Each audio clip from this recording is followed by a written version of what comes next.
to worldwide wisdom. So what is the secret to success? What is the secret to success? Oh, being born with rich parents. Someone said to me, you know how you become a millionaire? The easiest way to become a millionaire is to marry a billionaire. No, it's like I got married and my wife made me a millionaire. The problem is there was a billionaire. Right. Right. So what does the Torah have to tell us about the secrets to success? And this is a very serious question. If you had to share with your grandchildren the advice, your mentees advice, and what it is that it would take, I'm just curious to know what you would share. Be true to who you are and never give up. True to who you are and never give up. Anybody else? Give your best attitude and way, approach to going at things. What was that? Give your best effort. Give your best effort. Okay, fine. Anybody else? Surround yourself with good people. Surround yourself with good people. Okay, this all these make sense. One more. Yeah. Know that you are enough, and that comes from God. Know that you are worthy, that you're enough, and that comes from God. So in other words, don't experience an inferiority and insecurity complex. Okay. Now, all of these are logical, rational reasons, explanations that can motivate success. However, I have to tell you that in today's Torah portion, the Torah makes mention of none of them. The Torah makes mention of none of these. What the Torah does tell us is a very surprising pathway, a very surprising secret to success. And we do this by encountering the most successful person in Jewish history. Who was the most successful person in Jewish history? Why Joseph? Because he endured the hardships. He always stayed positive, and he knew that no matter where he was in God's hands, and he always had a good. The reason I say that Joseph was so successful is because the Torah testifies that he was successful more than the Torah testifies about anybody else in history. So when the Torah says that this person was successful, you got to listen. Let's take a look at how the Torah says that. The first one is, here it is, page 243. Page 243. Remember, the way the Torah portion starts is that Joseph is 17 years old, and he's having these dreams that irk his brothers, because he tells his brothers about his visions of greatness and how they're all going to bow down to him. Then they get angry and they try to kill him. They eventually sell him as a slave, and he gets sold down to Egypt. And they take his multicolored coat, dip it in the blood of a goat, and they show it to their father. And they said, "Look what we found. It seems like a wild animal has devoured Joseph." And of course, Jacob, the father, is bereaved. Now, interesting, by the way, the Torah tells us that Jacob's bereavement never ceased. And from here we learn Jacob understood that Joseph was actually alive. How did he know that? Because there's a rule in mysticism and spirituality that the dead are slowly forgotten from our hearts. But if they're not forgotten from our hearts, if we can't get past the grief, it means that they're not actually dead. That's interesting, right? So the fact that Jacob was inconsolable over the passing or over the disappearance of Joseph was proof to him that he was actually alive and he never gave up. He actually told his sons later on in the portion, next week's Torah portion, when there was a famine in the land of Egypt, he says, "I sense that there's hope in Egypt." I don't know if it's appropriate to say double entendre, like a double intention, right? That he meant not only in reference to the famine, but also in reference there might be hope in Egypt to find our long lost sibling and son, right? So take a look at what happens when Joseph now finally surfaces in Egypt, page 243. Middle of the page. Joseph, it's verse 1. Joseph had been taken down to Egypt, and Potiphar, a courtier of Pharaoh and chief of his butchers, a prominent Egyptian, had bought him from the hand of the Midianites, had bought him in turn from the Ishmaelites, and had brought him down there. Potiphar bought him because he was attracted to his good looks, but God made Potiphar partially impotent, so that he could not act on his evil intentions. So in other words, this guy was From then on, he became known as Potiphera, Pharaoh, which means mutilated, or Pharaoh, which means a feminine form of his name Potiphar, because he seems to have transgendered. He seems to have transgendered in order to experience to try to experience the fulfillment of his evil intent. So he became impotent. Now, God was with Joseph, and thus he became a successful man. God was with Joseph, and he became a successful man. This over here is the Torah's testimony to Joseph's success. And he lived in the house of his Egyptian master. Nonetheless, he was still a slave, and therefore no means to let his father know that he had no means to let his father know that he was alive. Take a look. Joseph's master saw that Joseph was deeply aware of God's presence, since Joseph always articulated his awareness that it was God who was with him, granting him success in all he did. Potiphar therefore understood that it was God who had granted Joseph success in all that he did. In the Hebrew, there's a lot of commentary in that English translation, but in the Hebrew it says, and his master saw that Hashem was with him, and all that he would do, God would succeed in his hands. So this is the second time in 2 verses where the Torah is testifying that Joseph was successful and that everything that he would do, God would succeed in his hands. Now there is another verse that I want to draw your attention to, because what happened was that his master's wife tried to seduce him. Don't have time to get into that whole story, but when eventually he succeeded in overcoming her evil intentions, he ran away from her, and she was done. She was so angry, hell hath no fury, as a woman scorned, that she turned him into her husband. She blamed him that he tried to rape her, and her husband had him thrown into the dungeon. So here, what happens is he's living in the dungeon, and what happens to him in the dungeon? Let's take a look. Top of page 247.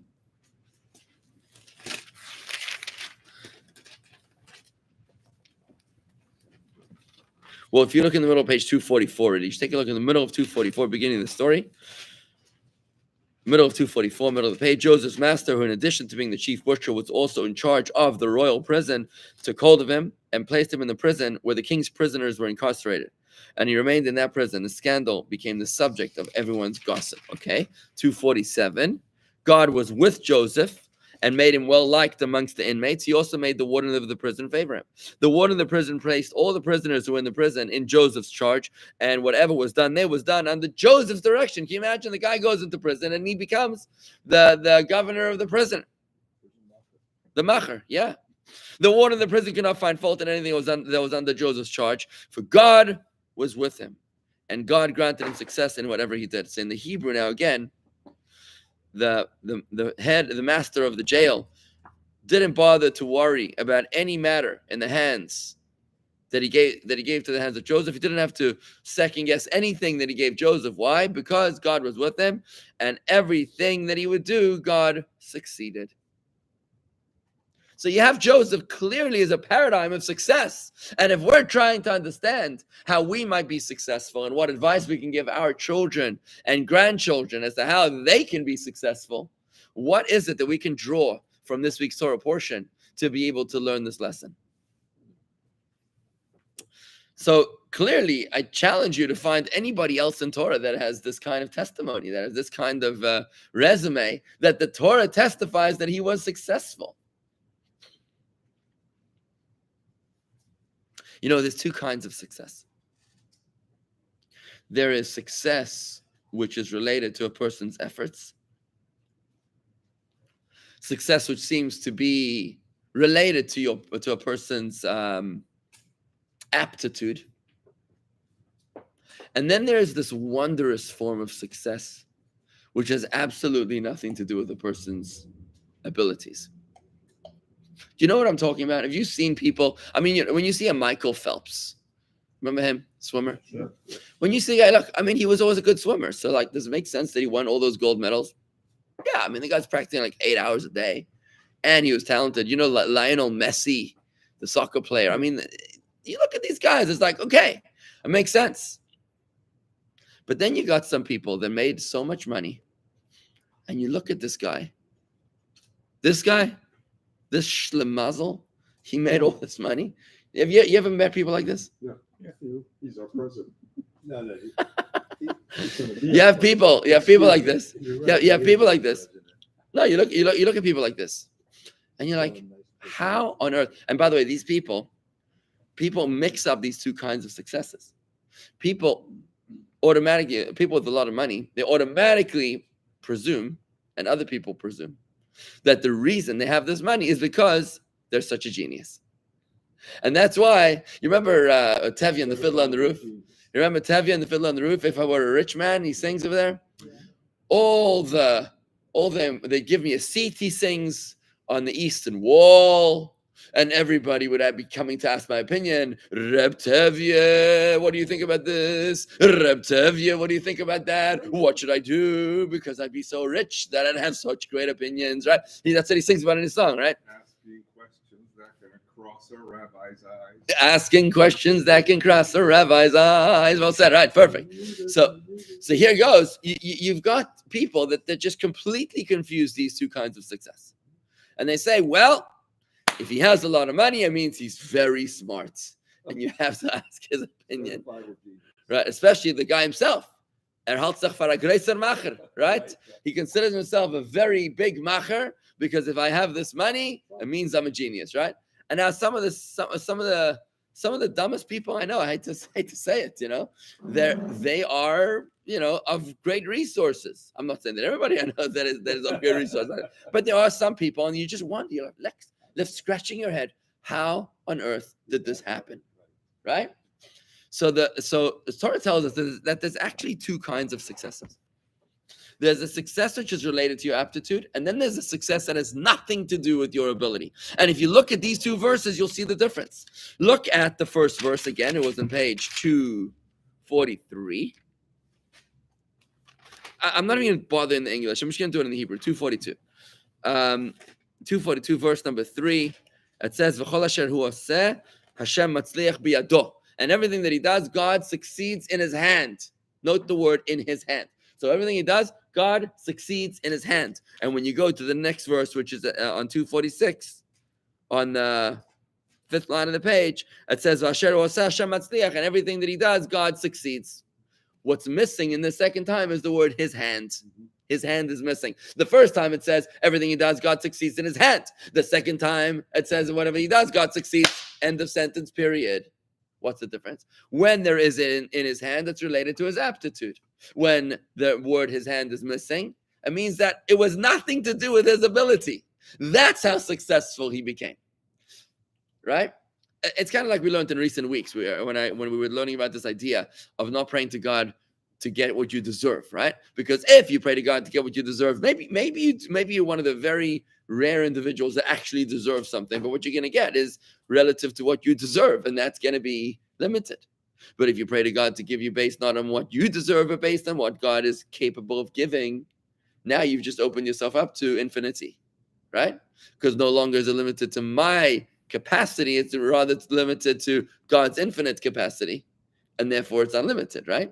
Same thing over here. When God blesses your hand, you experience success that is related to your ability. So if you're good at swimming, or if you're good at soccer, or if you're good at business, or if you're good at building shuls, or whatever it is, then that's your success. Great.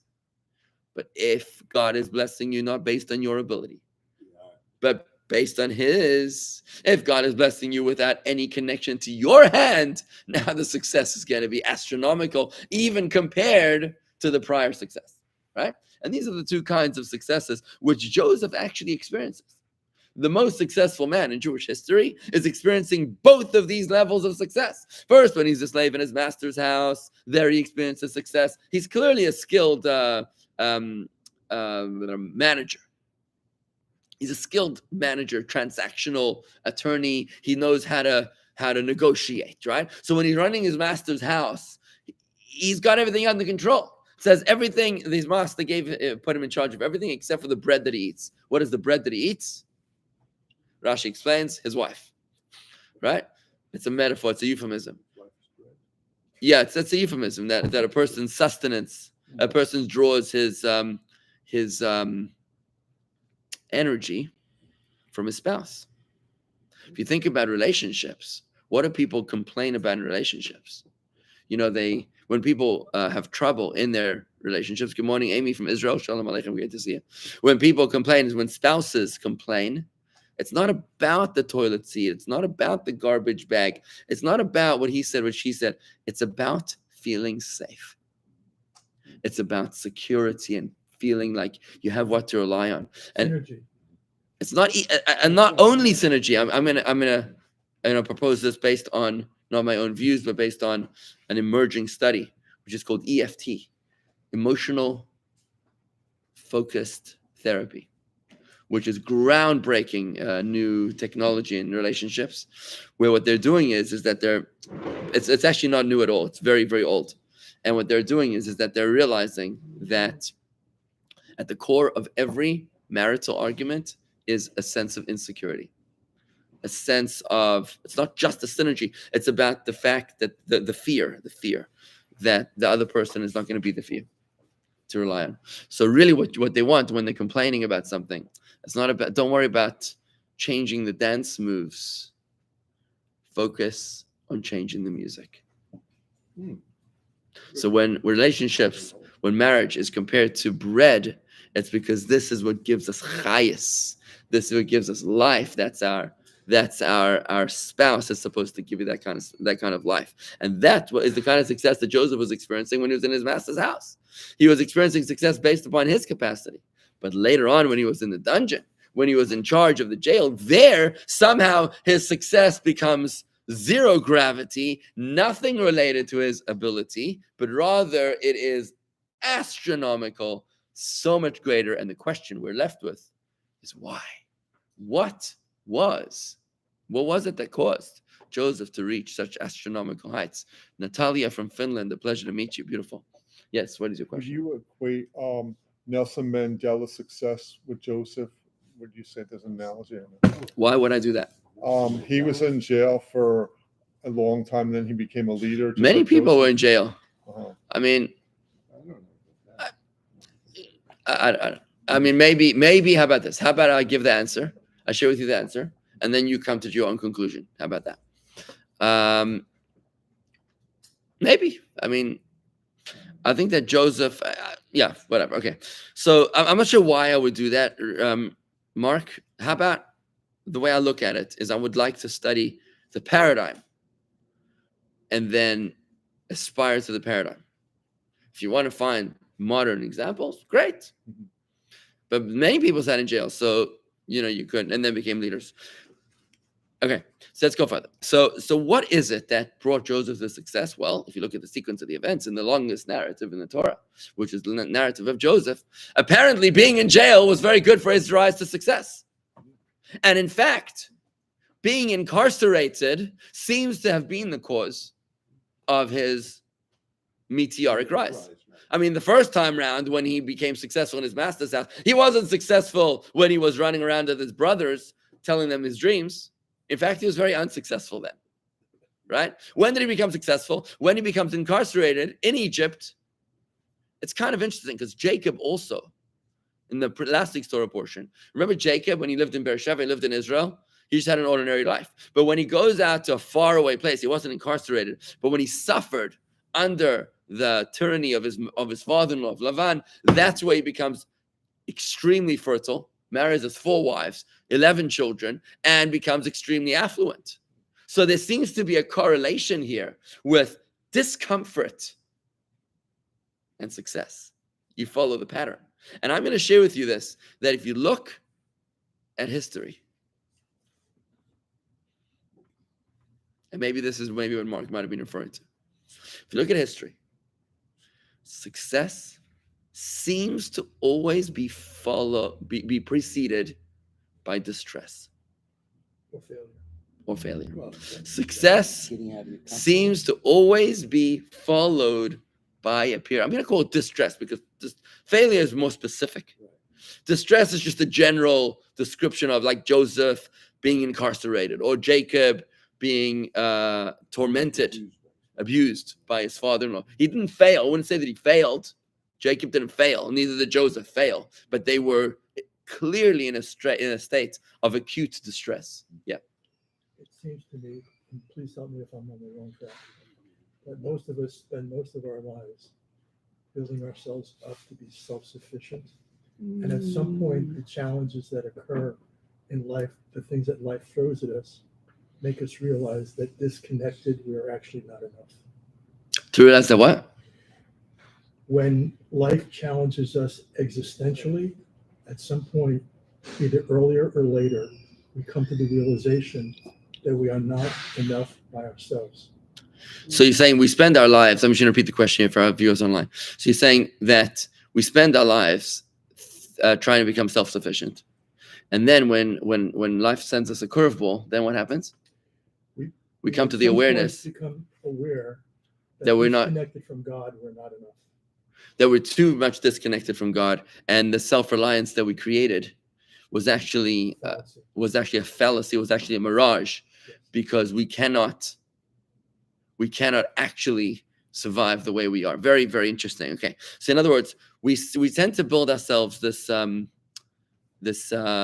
of I'm going to call them identity enhancers. Identity enhancers, yeah. But yeah, we enhance our identity with our resources, with our cars, with our homes, with our assets, with our investments. Everybody succeeds that way. I don't know if everybody succeeds, but at least they aspire to that. I'm not sure everyone does. I'm not sure everyone does. All right, let me try to stay focused, guys. Let me try to focus. You want to say? I'm going to get that in a moment. Like we say, but also, it sounds like you have to get out of that comfort zone where you have to challenge yourself. We're always in the comfort zone, and when like for instance, oh, you got to get out of your comfort zone. Very good. Yeah. Now, very interesting. Learning Torah, you have to. Yeah. So let's just zone in on this idea. Fine, comfort zones, curveballs, right? So here's what happens. Joseph as a template for the Jewish people. Remember, Joseph is not just a story of some guy that lived thousands of years ago. Joseph is a template, like all the patriarchs of our Torah. They serve as templates to our lives, and the reason why the Torah bothers to tell us all the details of their life stories is because they serve as not just lessons, but as life indicators and markers as to how we should live our lives. So you want to experience astronomical success? Great. In order to do that, you're going to have to endure some form of distress. And how do you do that? Sorry, why is it that distress does that to you? Because distress does exactly what you described. You thought that you had reached a state of success, but then the challenge that your success is not able to resolve forces you to seek pastures elsewhere, forcing you to discover the spirituality that you had scorned thus far, right? David and Goliath book. David and Goliath People both. with dyslexic. He talks about all the dyslexics and how guy became the head of Goldman Sachs. I don't know. So the dyslexics become the most successful leaders. Why? Because they have this insecurity. They have the insecurity, and then they figure out how to deal with their dyslexia. One of the guys he talks about went to my law school. In 2 years. Very interesting. One of the great trial lawyers without being able to basically read. Right. Very, very interesting. So you say what this means essentially is that I'm going to go in a slightly different direction than what you just said, Harvey. The reason why the distress is the catalyst for success is not only because of what Malcolm Gladwell is saying here, is because you're saying Gladwell is saying that it gives you. Gladwell's giving an example. Oh, he's giving an example. Right. Fine. So here, what Chassidus is teaching us is that distress exposes us or forces us to experience humility. And humility is the catalyst for success.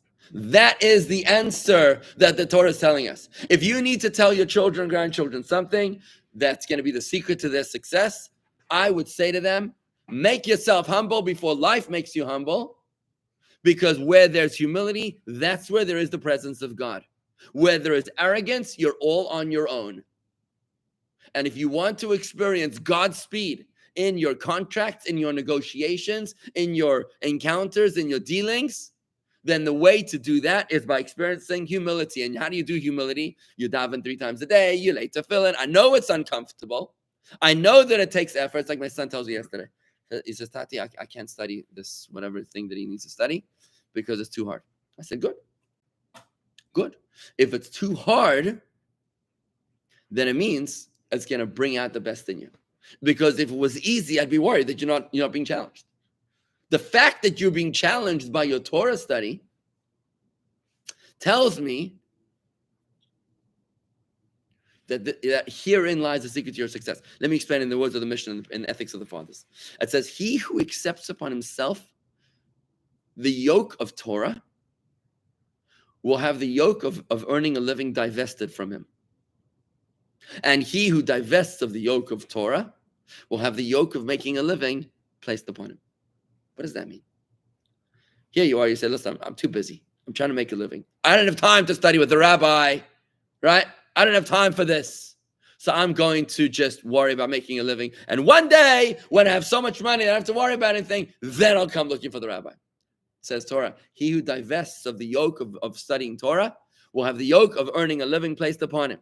But he who has the yoke, who takes upon himself the yoke of Torah study, will have the yoke of earning a living removed from him. Because God doesn't give you burdens for the sake of making your life miserable. God gives you burdens for the sake of making you humble. And if you're able to experience humility through Torah study, then you won't need to experience humility through making a living.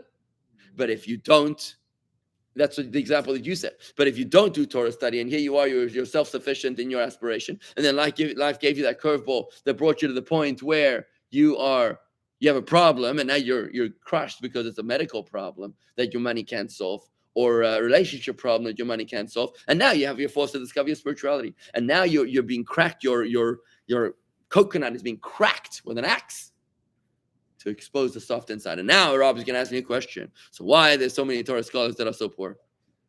Right, and everyone Or everyone around this table is not. Well, Rabbi, also conversely, Well, you. the converse of that is true. What's the converse of that? Why are there so many people that don't learn Torah? There are eminently number of successful people. So first of all, I'm going to ask this this question. First, I'm going to ask this question. I'm going to replace that word rich with happy. For a second. Would you be able to say, would it be fair to say that all those Torah scholars are happy? No. Otherwise, you wouldn't have Shlava and Shava and all those other. What? You know, I don't know what that is. It's a organization For special needs kids? For abused spouses, most of whom come from. I've never heard of it. I've never heard of that organization. Seriously. It's an organization. How many wealthy people do you know? How many wealthy people do you know that are happy? Wealthy people you know that are happy? Oh, pretty much most. Really? Yeah. Money doesn't make you happy, but it sure helps. Well, Somebody once said, Don't somebody hike, don't somebody hike. said money isn't everything, but it's way ahead of whatever's in second place.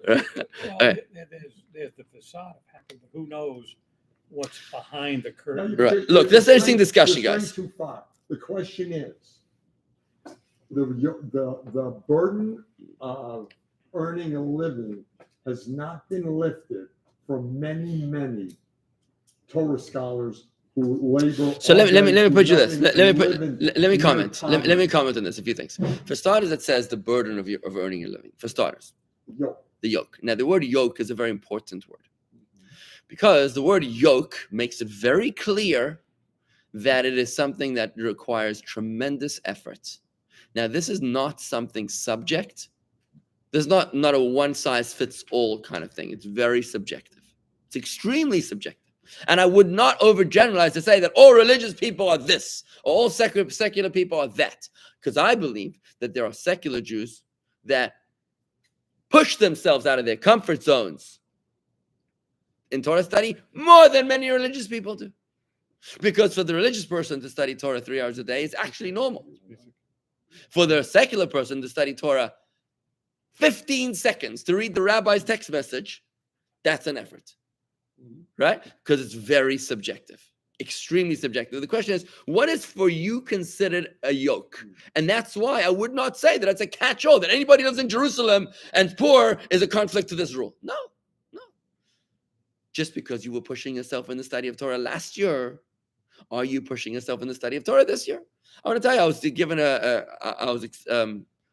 an offer to take on a very major personal Torah study project. And my first reaction was, I do not have time for this. I do not have time for this. And then I realized this exact idea, that actually the fact that I don't have time for this is the reason why I should do it. That's the reason why I should force myself, because by forcing myself, I will be reinventing my relationship with Torah, because I might have reached a level right now where vis-a-vis myself 5 years ago or 10 years ago, I'm now in a level that I'm pushing myself. No, then I was pushing myself, but now I'm no longer pushing myself, because what was then the revolution has now become the establishment. I'm no longer pushing myself. So I'm no longer experiencing the yoke because I built up my muscles. So now I need a new yoke if I'm going to experience this. You see what I'm saying? It's a real yoke. And that's why it's very subjective. Now, obviously, there are people that are not carrying any yoke whatsoever, and they're still successful, And they're right? happy. And that's a question that King David, I don't know if they're happy, by the way. I talked to them, trust me. Let me tell you. Well, I don't know. Maybe the people who have been speaking to you are not happy, but I'm sure there are people Okay. who are happy. Don't be so sure. So, You'll so, see. You'll so- see. I definitely Isn't the will. question, rather than judging everyone in the same suit, the question is, like the rabbi you talked to that was dying, and they wondered why he was so upset, and said God had one question for him: is he everything that he was supposed to be? Isn't that the question, really? that's a different question. Okay. I'm going to just keep it focused over here. We're focusing on success, right? What is the secret to success? The secret to success, the Torah is telling us, he who sweats in the study of Torah will not need to sweat in making a living. And conversely, he who does not sweat in the study of Torah will need to sweat in the in making a living. And I challenge you to think about this. I challenge you to think about this. If you're sitting around this table, if you're studying with me right now, you're probably learning more than you did 20 years ago. I'm going to assume that you're learning more than you did 20 years ago. But has this become your status quo? And are you now pushing yourself? So when the guys are around the table, study Chayenu. What's Chayenu? Chayenu is the daily Chumash, Tehillim, and Tanya at the subscription. If you haven't subscribed, I encourage you to do so. Chayenu.org, CHAYENU.org, and subscribe. And they say to me, people say to me, Rabbi, I tried it, but I was like, yeah, thanks. Oh, Tazay Marty, that's exactly what I wanted to hear. So this is the Chayenu book over here. That's exactly what I wanted to hear. This is Chayenu, right? So you subscribe, it's very good. Now, I want to tell you this. So somebody's going to tell me, some Chacham is going to tell me it's too long for me. He's going to tell me, Rabbi, it doesn't talk to me. It doesn't talk to me. It doesn't inspire me. It's not interesting like when you're talking, they'll tell me. Because it's just, I don't know, the Rashi wrote this 900 years ago. You know what I mean? It doesn't talk to me. That's exactly the point. If you can force yourself to read the daily Chumash with the Rashi, even if it doesn't inspire you, you know what you're doing? You're carrying the yoke. You're studying Torah, not because it's fun. You're studying Torah because this is the will of God. That's what you're doing. And when you do that for the Chumash, and for the Tanya, and for the Tehillim, right? Tehillim. People say to me, Tehillim, I don't understand the words. It doesn't mean anything to me. I was just reading like a foreign language. Good. That's exactly what I want to hear. I'd be worried if everything that you did in Torah you did because it was inspiring to you, because then you wouldn't be carrying any yoke. This is what it means when it says in the Gemara, such a strange statement. The Torah is not permanent. The Torah doesn't survive, doesn't last, except in a person that kills himself over Torah. This is what I was talking to my 9-year-old about over the weekend. The Torah doesn't endure. That's the word, endure. Except with someone who kills himself over it. So my son is a little confused about this. What? Yeah, he didn't take it very well. But obviously the meaning of it is that you got to kill yourself for it. Not kill. But you got to really stress yourself out for it. Exactly. And that's when it endures. Because if you want to experience success, you got to break your humility. You got to break your ego. Ego is the obstruction for success, and humility is the catalyst, is the lightning rod for success. And that's exactly what Joseph goes through. If you look at Joseph's story, he starts off very arrogant. He's walking on the balls of his feet. He's brushing his hair. He's putting what's it called in his eyes? The eyeliners. Eyeliners. Rashi says, if you read the Chayenu, that's what Rashi says. Yesterday's Chayenu, right? He's all over himself, right? Then he gets thrown into the pit. That's one descent. He's humbled. That's not enough. That's one way to humble you. Yeah, but that's not enough. Then he gets sold into a caravan. And then he gets sold into another caravan. And then he gets sold into Egypt, and now he's going down and down and down. And the more he gets sold, the more he gets humbled. But Joseph is a smart cookie. Look at Joseph. What would you do if something like that happened to you? What would happen? How would you react? Devastated. You'd be devastated. You'd be running to your psychiatrist. You'd be taking Percocet or something, some antidepressant. Joseph is fully aware. He's fully conscious. He's always in a good mood. He says, God is trying to teach me a lesson. That's what he does. God is trying to teach me a lesson. And if it wasn't bad enough that he's a slave in his master's house, now when his master's wife fails in seducing him and he gets blamed for rape, right? He doesn't go complaining. Woe is me. He doesn't say woe is me. Exactly. What does he do? He's always in a good mood. And now he's in the dungeon and he's making the best of it. Yeah, in the dungeon, I'm gonna clean up shop over here, right? It sounds like the group of Hadassah ladies who were on a bus tour somewhere, and the bus fell off a ravine. So all of them, they all died. How did he do that? Hang on, the bus driver. No. Oh, Joseph. so hang on. So the bus falls into the ravine, and they go up to heaven, and there was like a backlog. They couldn't process everybody, so they sent them down to hell for a while, just to, because there was room in the waiting room. Yeah. So after 15 minutes, the angel calls from downstairs from the basement from hell, and he calls the front desk. Says, "Please, can you get these ladies out of here? They're already running a fundraiser to put in air conditioning in the whole hell." There you go. That's good. So Joseph, what does he do? He how does he keep a proper mindset? Because his faith is strong. And he doesn't believe in idols. Joseph doesn't believe that Potiphar had power over him. He doesn't believe that his brothers had power over him. He doesn't believe that the jail warden had power over him. Joseph believes in one God, always, without any exception whatsoever. Right? Not even the president of the United States had power over him. Right? He believed only in the power of God Almighty and nothing else. And therefore, if God put me here, then this is where I need to be right now. And what's the lesson? He says, well, it's pretty humbling. So I'm going to be humbled. That's what he's dealing with, right? But he starts out not being humble. That's right. That's why he needed the lesson. By telling everyone, oh, they could bow down. That's exactly the point. If he started humble, he wouldn't need to be thrown into the pit. That's my whole point. That's right. He started off as an arrogant, you know what, right? Very good. And that's why it says in the verse in Tehillah, in Isaiah, it says, and who shall I focus on, says God. I'm sorry, I'm going so long. Who shall I focus on, says God? On the poor and broken of spirit. The poor man broken of spirit. That's the one that I'm going to bless, to be with. Now, the Christians interpret this verse as somehow saying that the rich man is a sinner and it's a virtue to be poor. Torah says, forget about it. That's not the point. The point is to be fabulously wealthy and to still be humble. That's what Isaiah is talking about. To be able to daven 3 times a day and to say, you know what? It doesn't actually suit my schedule to come to shul twice a day. And it doesn't suit my arrangement to study Torah here and there and the other. And you know what? I could be using the money for something else, but I'm using it for tzedakah. By you doing the 613 commandments, you are doing an act of humbling yourself. Because what you're doing is that you're humbling your desire for the desire of God. And when you do that, it's then that you experience more and more and more success, even deeper, greater points of success like Joseph, till he reaches the point that he stands before Pharaoh. And think about it, Joseph actually becomes the most powerful person in the history of the Jewish people. How does he do that? He becomes the prime minister of the superpower of the world. Right? That's and later on in the Torah, right? How does he do that? Because he had successfully accessed those levels of humility.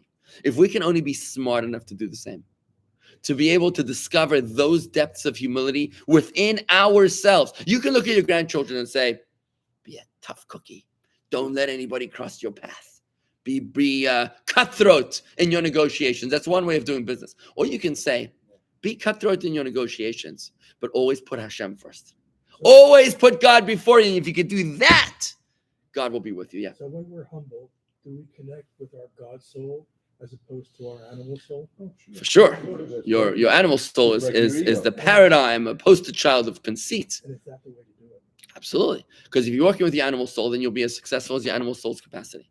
But if you're working with your godly soul, then you have no limitless capacity. Yeah.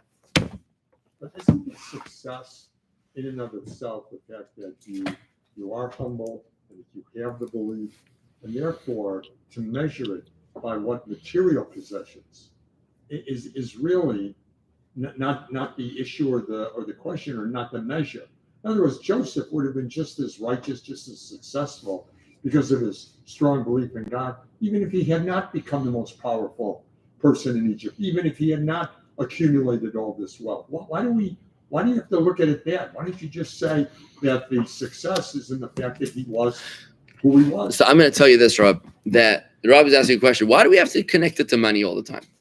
Right? Or material. Yeah, let's talk stuff and tish. Why do we have to talk about money? Let it be just he was spiritually happy and finished, right? Because the importance of this is so critical that our very money depends upon it. That's how critical it is. It's easy to draw a wedge and say, you know what, I got two lives. There's my spiritual life and then there's my real life, right? But what's happening here is that your humility before God, your ability to walk humbly before God is so critical that is actually what powers your real life, which is your Main Street, your Wall Street, your boardroom, and your bank account. It actually affects and deeply impacts that success. That secret of success is your spiritual life. It's not two lanes. It's not two lives that you have. It's not a binary. It is one holistic view of life, which manifests when something is true. It manifests from the top to the bottom. No, but I think I just answered my first question, which is why are there so many poor yeshiva workers? The answer is they're not poor. They have reached their success. Yes. The fact that they live in a one-room apartment and can barely make a material living is irrelevant. So what? They reached exactly. So what? They've reached their level of success. But I caution you from judging whether they're. I caution you from judging whether somebody who's a yeshiva bacher is truly humbling himself before God. I know many yeshiva bachers that are conceited to kazoo. Right. Okay, and I know you can't do that. You can't do that. There are many rabbis that are arrogant, and there are many rabbis that are humble. There are many lawyers that are honest, and many lawyers that are liars. Right? So you really can't overgeneralize of that. But that's a very, very important message, folks. And I'm gonna sign off over here. We'll carry on offline. Thank you very much. Now, we're studying Torah.